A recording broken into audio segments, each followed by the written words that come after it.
Foggy dhaba, highway truck driver, morning breakfast. Delhi से चंडीगढ़ जाने वाले नेशनल हाईवे हमेशा व्यस्त रहता है। उस रास्ते पर चलने वाले ड्राइवर और पर्यटकों के लिए खन्ना जी की रसोई एक बहुत बड़ा सहारा है। इस ढाबे के मालिक कुलदीप खन्ना, शरीर भारी, सफेद दाढ़ी और सिर पर हमेशा चमकने वाली रंग बिरंगी पगड़ी, यह उनकी पहचान थी। खन्ना जी सिर्फ एक रसोइया ही नहीं बल्कि एक शानदार कहानीकार भी थे। वो अपनी बातों से ही आधी भूख मिटा देते थे।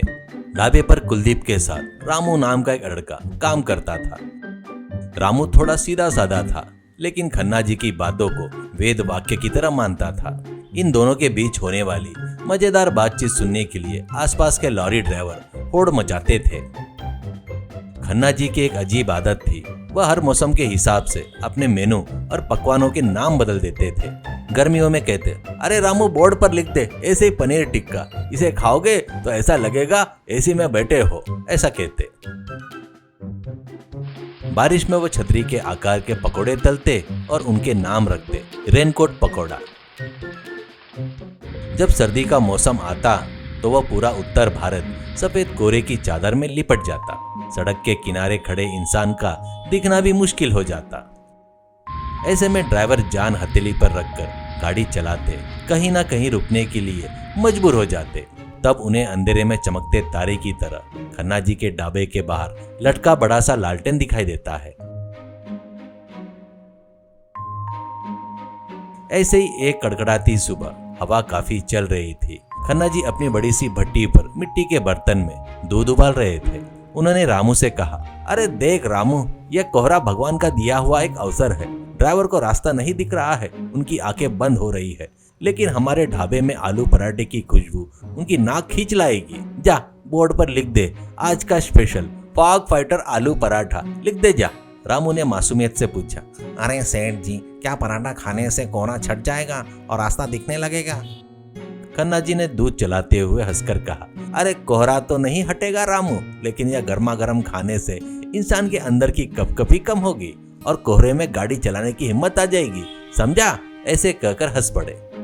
तभी वहां पर एक पुलिस की जीप रुकी। उसमें से इंस्पेक्टर सत्यपाल उतरे। वह इलाके में अपने भ्रष्टाचार और रिश्वतखोरी के लिए बदनाम थे। ड्राइवरों को किसी न किसी बहाने रोककर पैसे वसूल करना उनकी कला थी।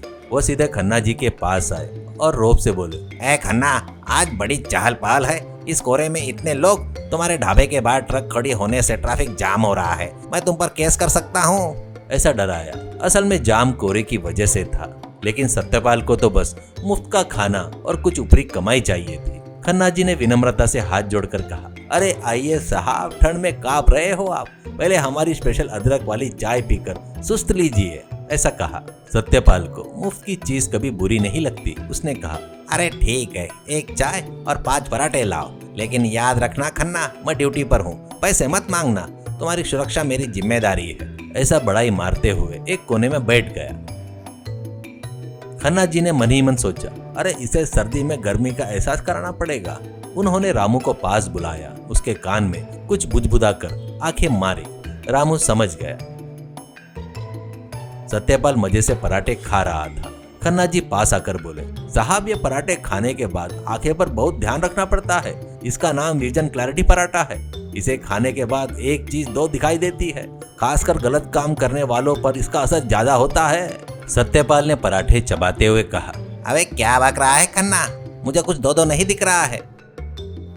वह चाय पीकर बिना बिल दिए अकड़ के साथ बाहर निकला।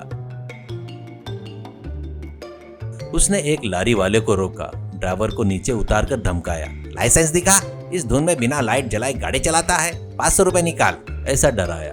बेचारा ड्राइवर गरीब था। अरे साहब, पास में पैसे नहीं है, बच्चों की कसम।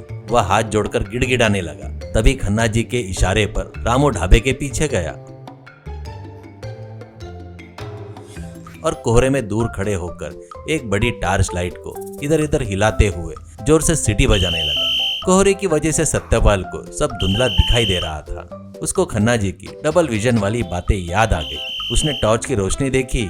उसे लगा कि सामने एसपी साहब की जीप आ रही है। उसे 2 लाइट दिखाई दे रही थी, तो उसे यकीन हो गया कि यह कोई बड़ी गाड़ी है। वह डर गया कि अगर रिश्वत लेते हुए पकड़ा गया तो नौकरी जा सकती है। सत्यपाल ने तुरंत ड्राइवर के हाथ में 500 रुपए लेने के बजाय अपनी जेब से 100 रुपए निकाले और ड्राइवर के हाथ में थमाते हुए बोला, अरे जा जा, जल्दी से भाग जा यहाँ से। पीछे एसपी साहब आ रहे हैं, उन्हें पता चला कि तेरे पास पैसे नहीं है तो मुझे डांटेंगे। ये 100 रुपए रख और निकल यहाँ से। थोड़ी देर बाद सत्यपाल घबराया हुआ ढाबे पर वापस आया और पूछा, अरे खन्ना, वो एसपी साहब किधर गए? इसी तरफ आ रहे थे ना? खन्ना जी हंसते हुए बोले, अरे साहब वो के अफसर नहीं थे, वो तो हमारा रामू टार्च लेकर सड़क पार कर रहा था। शायद आपको उस पराठे की महिमा की वजह से एक टार्च दो और रामू एसपी साहब की तरह दिखाई दिया। आसपास खड़े ड्राइवर ठहाके मारकर हंस पड़े। सत्यपाल को समझ में आ गया कि वह कितना बड़ा मूर्ख बना। अपने लालच और डर की वजह से उसने अपनी इज्जत और पैसे दोनों गवा दिए। खन्ना जी ने उसके कंधे पर हाथ रखा और कहा, साहब कोहरा अगर आंखों के सामने हो तो एक्सीडेंट होता है, लेकिन अगर लालच का कोहरा मन पर छा जाए तो इंसानियत गायब हो जाती है। दूसरों की मजबूरी में लूटने से अच्छा है उनकी मदद करना है। सत्यपाल को समझ आ गया। ढाबे में के सभी लोग खन्ना के समय सूचकता को देखकर तारीफ करते हैं। उस दिन से सत्यपाल रिश्वत लेना छोड़ देता है और ईमानदारी से ड्यूटी करना शुरू करता है। खन्ना जी ने भी अपने ढाबे पर एक नया आइटम शुरू किया, पुलिस स्पेशल लस्सी। वो हाईवे पर से जाने वाले किसी को भी खन्ना जी का ढाबा सिर्फ भूख मिटाने वाली जगह ही नहीं बल्कि सही रास्ता दिखाने वाली एक पवित्र स्थान में बदल गया। सीख, लालच इंसान की सोचने और समझने की शक्ति छीन लेता है। गलत तरीके से कमाए धन से बेहतर है कि मेहनत की रोटी और दूसरों की मदद से मिलने वाला सुकून होता है।